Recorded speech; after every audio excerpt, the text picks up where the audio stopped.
প্রখ্যাত কন্নড় তারকা ও কেজিএফের পরিচিত মুখ দীনেশ মাঙ্গালুর আর নেই। মাত্র ৫৫ বছর বয়সেই থেমে গেল তার জীবনের পথচলা। দীর্ঘদিন ধরে শারীরিক জটিলতায় ভুগছিলেন তিনি। শেষ পর্যন্ত মস্তিষ্কে রক্তক্ষরণই কেড়ে নিল এই প্রতিভাবান অভিনেতাকে। গত ১ বছর ধরে দীনেশ লড়াই করে যাচ্ছিলেন অসুস্থতার সঙ্গে। শুটিং সেটেই একবার স্ট্রোক করেছিলেন তিনি। সামান্য সুস্থ হয়ে উঠলেও গত সপ্তাহে আবারও শারীরিক অবস্থার অবনতি ঘটে। হাসপাতালের শয্যায় জীবনযুদ্ধ চালিয়ে গেলেও শেষ রক্ষা আর হলো না। ভক্তদের জন্য রেখে গেলেন গভীর শূন্যতা।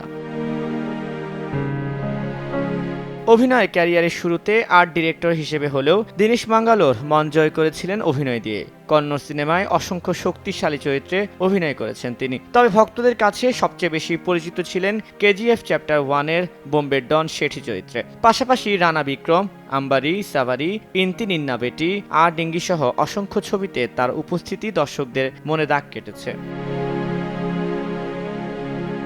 হাসপাতাল থেকে মরদেহ নিয়ে যাওয়া হবে তার নিজ বাড়িতে। মঙ্গলবার সকাল থেকে সর্বসাধারণের শ্রদ্ধা জানানোর সুযোগ থাকবে। এরপর সুমনাহল্লি শ্মশানে সম্পূর্ণ হবে তার শেষকৃত্য।